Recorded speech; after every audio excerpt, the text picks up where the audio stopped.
ബീഹാറിലെ ആശുപത്രികളിലെ അസൗകര്യങ്ങൾ എന്നൊക്കെ പറഞ്ഞ് സോഷ്യൽ മീഡിയയിൽ ഷെയർ ചെയ്യപ്പെടുന്ന ഒരു വീഡിയോ ആണിത്. പക്ഷെ ഞാൻ ഒരു കാര്യം പറയട്ടെ, കേരളത്തിലും ഇങ്ങനെയൊക്കെ തന്നെയാണ്.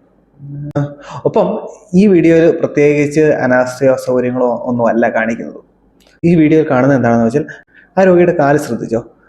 പരിക്ക് പറ്റിയ കാല് മറ്റേ കാലിനെ അപേക്ഷിച്ച് വെളിയിലോട്ട് തിരിഞ്ഞാണ് ഇരിക്കുന്നത്. അത് കാണുമ്പോൾ അതിൽ നിന്ന് മനസ്സിലാക്കാൻ പറ്റുന്നത് ആ കാലിനൊരു ഒടിവ് സംഭവിച്ചിട്ടുണ്ട്.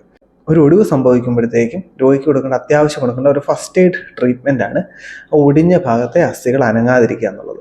ഒടിഞ്ഞ ഭാഗം അനങ്ങുവാണെന്നുണ്ടെങ്കിൽ എന്ത് സംഭവിക്കുമെന്ന് വെച്ചാൽ, അവിടെ ബ്ലീഡിങ് കൂടും, രക്തക്കുഴലുകൾക്ക് പരിക്ക് പറ്റും, നാഡീഞരമ്പുകൾക്ക് പരിക്ക് പറ്റും, അങ്ങനെ പല പ്രശ്നങ്ങളുണ്ട്. ആ ഒടിഞ്ഞ ഭാഗം അനങ്ങാതിരിക്കാനായിട്ട് എന്ത് വസ്തുക്കൾ വേണമെങ്കിലും, റിജിഡായിട്ടുള്ള വഴങ്ങത്തില്ലാത്ത എന്ത് വസ്തുക്കൾ വേണമെങ്കിലും ഉപയോഗിക്കാം, രോഗിക്ക് ഹാനികരമല്ലാത്ത രീതി. കാർഡ്ബോർഡ് നമ്മുടെ നാട്ടിലും സാധാരണ ഉപയോഗിക്കുന്ന ഒരു വസ്തു തന്നെയാണ്.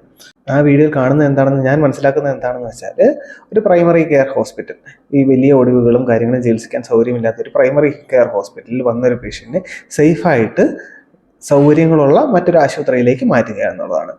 അതിന് മുമ്പായിട്ട് അവർ ആ പേഷ്യൻറ്റിന് കൊടുക്കേണ്ട പ്രൈമറി കെയർ കൊടുത്തിട്ടുണ്ട്. അതുകൊണ്ട് ആ വീഡിയോയിൽ കാണുന്ന അനാസ്ഥയല്ല, ശരിയായ പ്രൈമറി കെയർ കൊടുത്തു എന്നുള്ളതാണ് ആ വീഡിയോയിൽ കാണുന്നത്.